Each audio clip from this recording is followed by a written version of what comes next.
তোমার নিজের শক্তির উপরই তোমার কোনো আস্থা নেই, এই বোঝাটা এক মনের উপরে হবে। মৃত্যুর উপর কারো হাত নেই, সবার উপরে মানুষ সত্য। এই সেন্টেন্সগুলোতে আমরা একটি কমন ওয়ার্ড দেখতে পাচ্ছি, সেটা হচ্ছে উপর। কিন্তু কোন প্রিপোজিশন আমরা কোন সেন্টেন্সে ইউজ করব উপর অর্থে, সেটি আজকে ক্লাসের মাধ্যমে দেখে নেব। তো welcome everybody, welcome to my channel টুসি ইংলিশ কোচিং। সবাইকে বলবো প্রথম থেকে ক্লাসটি মনোযোগ সহকারে করতে। আর আজকে যারা চ্যানেলে প্রথম রয়েছে এবং এখনো অবধি চ্যানেলটিকে যারা সাবস্ক্রাইব করনি, তারা অবশ্যই চ্যানেলটিকে সাবস্ক্রাইব করে প্রতিনিয়ত এই ধরনের ইম্পর্টেন্ট এবং ইন্টারেস্টিং ক্লাস করতে থাকুন। তো চলো আজকে ক্লাস শুরু করা যাক। আজকে প্রথমে কোন সেন্টেন্সটি কি রয়েছে আমরা দেখে নিই। বিমল বাবুর বয়স 50-এর উপর। তো এখানে দেখো উপর শব্দটি পেয়েছি। তো সেন্টেন্সটিকে আমরা কিভাবে বলবো? বিমল বাবু is above 50। Bimal Babu is above 50। তো দেখো এখানে উপর অর্থে অ্যাভাব এই প্রিপোজিশনটিকে ইউজ করে আমাদের সেন্টেন্সটিকে বলতে হবে বা লিখতে হবে। পরের সেন্টেন্সটি দেখো, সবার উপরে মানুষ সত্য। কিভাবে বলবে? Man is অ্যাভাব all. Man is অ্যাভাব all. তো সবার উপরে বলতে এখানে অ্যাভাব এই প্রিপোজিশনটিকে আমাদেরকে ইউজ করতে হবে। পরের সেন্টেন্সটি দেখো, তোমার নিজের শক্তির উপরই তোমার কোনো আস্থা নেই। কিভাবে বলবে?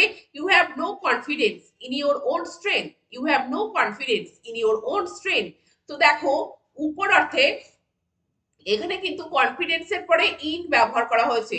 তো কনফিডেন্সের পরে কিন্তু আমাদেরকে ইনই প্লেস করতে হবে উপর অর্থে, যে তোমার নিজের শক্তির উপরে তোমার কোনো আস্থা নেই। পরের সেন্টেন্সটি দেখো, গাছটির ডালের উপরে একদল বানর বসেছিল। অবশ্যই তোমরা নিজেরা চেষ্টা করতে থাকো কিভাবে সেন্টেন্সটিকে বলবে। এখানেও উপরে শব্দটি আছে। কি বলবে? একদল বানর বলতে a troop of monkeys sat on the branch of the tree. a troop of monkeys sat on the branch of the tree. তো কোনো গাছের ডালের উপরে বসে থাকা। তো সেক্ষেত্রে সেই উপর বোঝাতে আমাদেরকে কিন্তু অন প্লেস করতে হবে এই সেন্টেন্সটিতে। পরের সেন্টেন্সটি দেখো, সুসময় সব সময় তাদের উপর কর্তৃত্ব করতে চায়। তো কর্তৃত্ব করতে চায় তাদের উপরে, এক্ষেত্রে উপর বলতে কিভাবে সেন্টেন্সটিকে বলবে? Susomoy always wants to lord it over them. Susomoy always wants to lord it over them. তো দেখো লর্ড বলতে কোনো কর্তৃত্ব এবং উপর বলতে এখানে কিন্তু ওভার এই প্রিপোজিশনটিকে আমাদেরকে ইউজ করে বলতে হবে, যে কারোর কাছে কারোর উপরে যখন কোনো কর্তৃত্ব করা, সেটা কিন্তু লর্ড ওভার। পরের সেন্টেন্সটি দেখো, এমন অপদার্থ মানুষের উপর তিতিরের কোনো সহানুভূতি নেই। কিভাবে বলবে? Titir has no sympathy for such a worthless man. Titir has no sympathy for such a worthless man. তো দেখো সিম্প্যাথি হচ্ছে কি? সহানুভূতি। কারোর উপর সহানুভূতি বলতে সিম্প্যাথির পরে কিন্তু আমাদেরকে ফর প্রিপোজিশন উপর অর্থে ইউজ করতে হবে। তো sympathy for.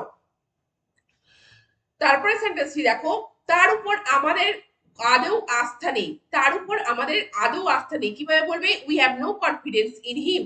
We have no confidence in him. তো দেখো আস্থা বলতে কনফিডেন্স, এবং তারপরে আমাদেরকে যে প্রিপোজিশনটিকে ইউজ করতে হয় সেটি হলো in.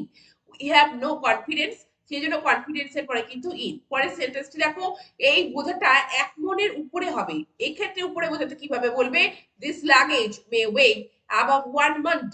This luggage May way above 1 month। তো দেখো এখানে কিন্তু এক মনের উপরে বলতে অ্যাবাভ 1 month। তো দেখো অ্যাবাভ বলতে উপরে, এখানে উপরে অর্থে অ্যাবাভ এই ওয়ার্ডটিকে বা প্রিপোজিশনটিকে ইউজ করা হয়েছে। পরের সেন্টেন্সটি দেখো, ছেলেটির উপর তার খুব স্নেহ আছে। কিভাবে বলবে? He has great affection for the boy. He has great affection for the boy. তো দেখো স্নেহ বলতে অ্যাফেকশন, এবং অ্যাফেকশনের পরে আমাদেরকে যে প্রিপোজিশনটিকে ব্যবহার করতে সেটি হলো ফর। তো ছেলেটির উপর কোন স্নেহ, তার খুব স্নেহ আছে বলতে কিন্তু অ্যাফেকশন ফর।